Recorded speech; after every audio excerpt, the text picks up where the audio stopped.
Ecclésiaste, chapitre 10. Les mouches mortes infectent et font fermenter l'huile du parfumeur. Un peu de folie l'emporte sur la sagesse et sur la gloire. Le cœur du sage est à sa droite et le cœur de l'insensé à sa gauche. Quand l'insensé marche dans un chemin, le sens lui manque et il dit de chacun, voilà un fou. Si l'esprit de celui qui domine s'élève contre toi, ne quitte point ta place, car le calme prévient de grands péchés. Il est un mal que j'ai vu sous le soleil, comme une erreur provenant de celui qui gouverne. La folie occupe des postes très élevés et des riches sont assis dans l'abaissement. J'ai vu des esclaves sur des chevaux et des princes marchant sur terre comme esclaves.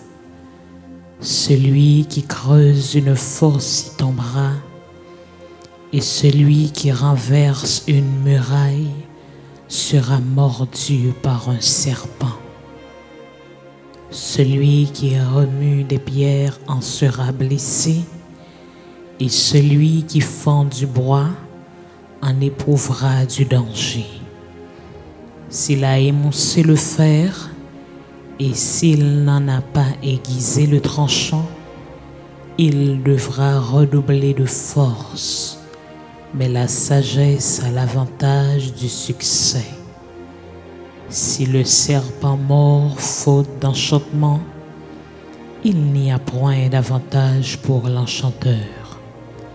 Les paroles de la bouche du sage sont pleines de grâce, mais les lèvres de l'insensé causent sa perte.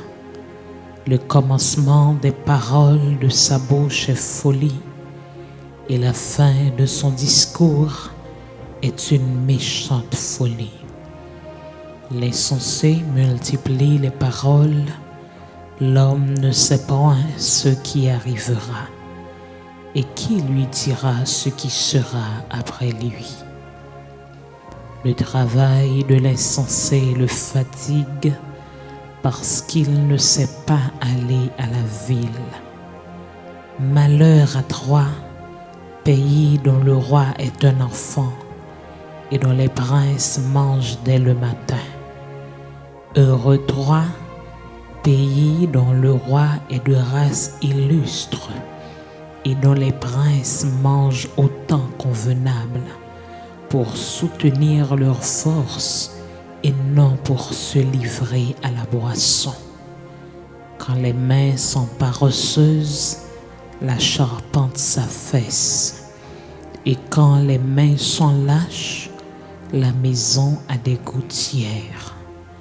On fait des repas pour se divertir, le vin rend la vie joyeuse, et l'argent répond à tout. Ne maudis pas le roi, même dans ta pensée, et ne maudis pas le riche dans la chambre où tu couches, car l'oiseau du ciel emportera ta voix, l'animal ailé publierait tes paroles. Parole du Seigneur. Amen.